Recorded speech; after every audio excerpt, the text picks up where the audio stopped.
Hey, good morning, everyone. This is Bill McMillan with NDWX.com, and just wanted to provide a short-term severe weather update as things get a little bit more active around these parts, especially as we go through the next 18 to 24 hours or so. This morning, as we record this video just before 9 o'clock, a warm front sits off to our southwest. This will lift north, and with it will come a round of showers and thunderstorms, some of which will include some heavy rain, and we could have a couple of stronger thunderstorms in there as well, late morning into early afternoon.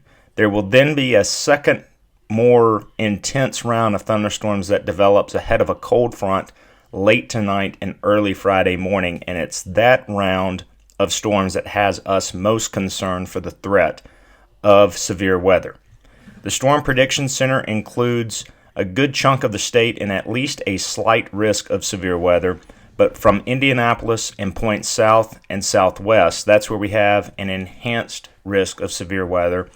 And at least with analyzing morning data, it appears that the greatest threat of the potential of tornadic thunderstorms late tonight and early Friday morning will fall just south of Indianapolis across south central portions of the state. Now, that said, all of Indiana needs to review those severe weather awareness plans and preparedness plans, have a way to get the latest information concerning watches and warnings that will likely be issued later on this evening, and just remain weather aware. Unfortunately, timing is not our friend in this case, as this will be an overnight severe weather event, and just want to make sure that you're doing everything that you can to ensure that you are reviewing those plans and are just staying weather aware as we move through the next 18 hours or so. So let's time things out here. This is a look at the high-resolution simulated radar, and you'll see the first round of showers and thunderstorms lifting northeast. This is in association with that warm front,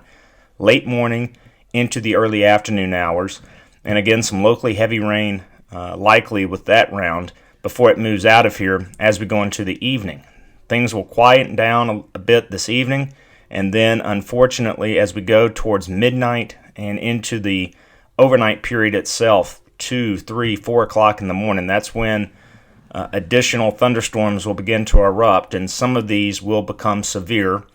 All modes of severe weather possible, including large hail, damaging winds, and yes, a couple of tornadoes. So cannot stress enough, guys, to ensure that you're reviewing those severe weather plans and have a way to get the watches and warnings that will be issued later on tonight. Finally, that cold front will sweep through here Friday morning, and we turn much colder, but sunshine returns for the upcoming weekend. Before that, rainfall totals between now and Friday morning. This is additional rainfall to what's already fallen across central Indiana, somewhere between an inch and an inch and a half for most of the southern half of the state.